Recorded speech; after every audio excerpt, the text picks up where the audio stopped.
Here with me now to discuss our senior correspondent, Charlie Gasparino, Fort O'Connell, the CivicForumPAC chairman and Washington Examiner contributor, Randy Zelin, former prosecutor and criminal defense attorney. And Charlie, let me start with you. You've been on top of this more than anyone else. You saw it coming, but it's still a bombshell. Yeah, it is, and you know, it's what I reported earlier. Listen, I didn't know that the DOJ today was going to come out with this. I knew it was imminent, and before I was interrupted by Sarah Huckabee Sanders, I was essentially going to report the following: that everybody in media, particularly 21st Century Fox, is looking at the way the DOJ comes out on this deal to sort of navigate what to do in the future. For example, as you know, and we've been reporting, that our boss, Rupert Murdoch, is out there. He's fielding offers, talking to people about selling certain assets.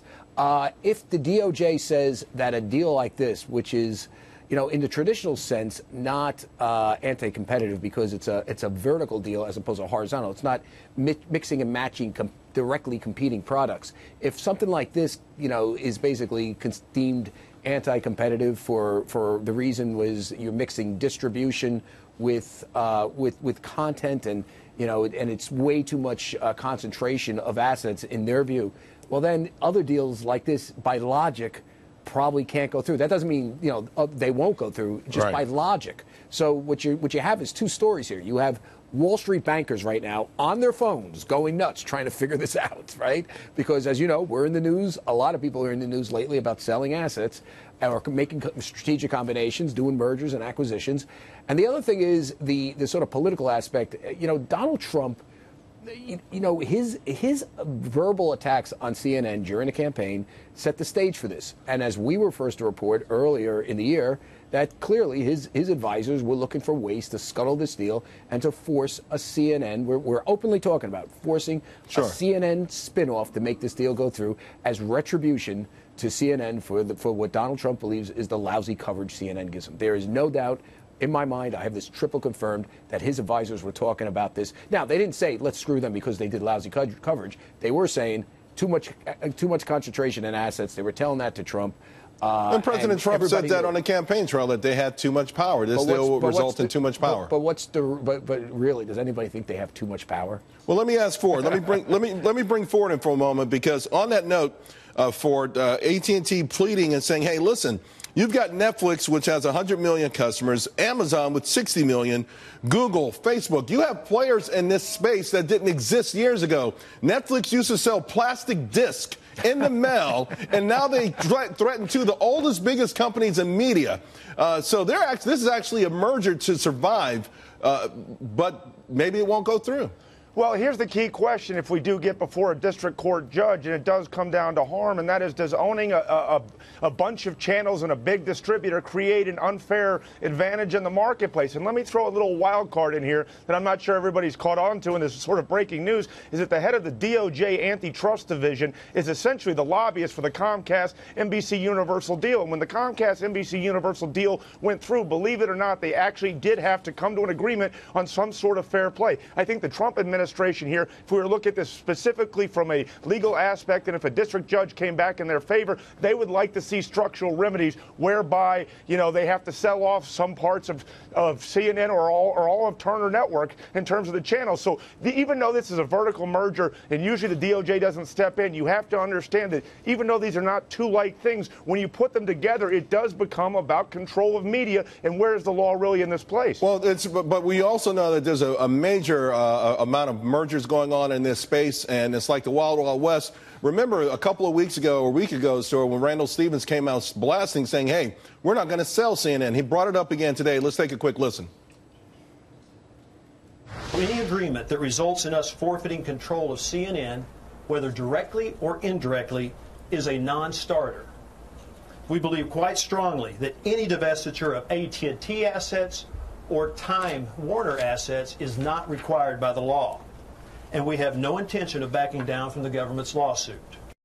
Again, Randall Stevenson, Randy, saying, hey, we're not backing down. We're keeping CNN. We're going to make this thing go through. And by the way, we want to go to court immediately.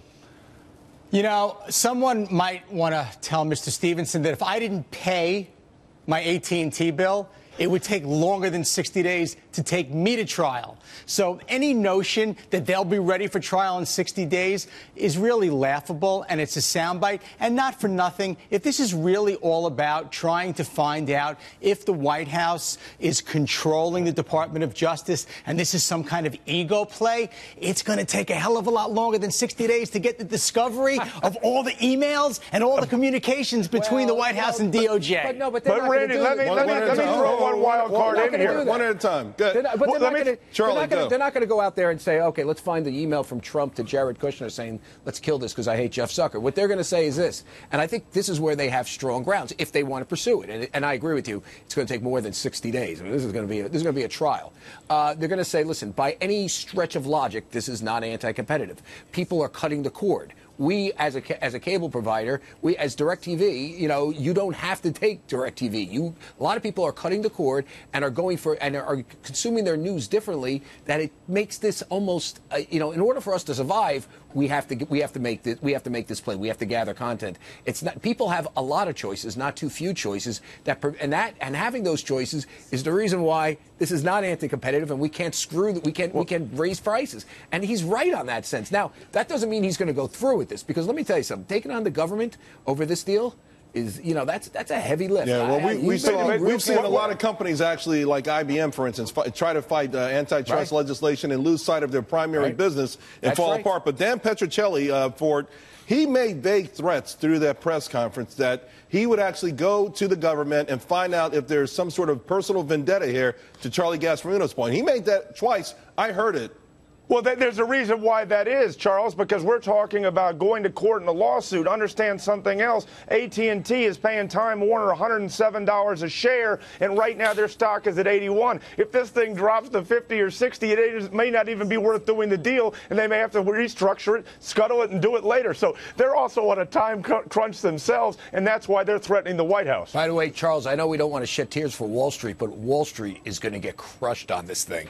No. Exactly. This was one of the biggest arbitrage plays. If just for the viewers, people bet on when the deals happen. So you buy Time Warner, you sell AT&T, and look what's happening now. So this is going to crush.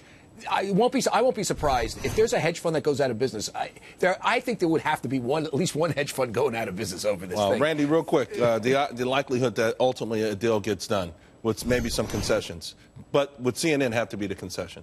There's going to have to be a concession. We saw it happen with NBCU and Comcast, and here it is different because AT&T has DirecTV. That wasn't an issue back then. Enough with the sound bites, because the consumers will get harmed if this thing goes to litigation one way or the other. You care about the consumer, settle the damn thing.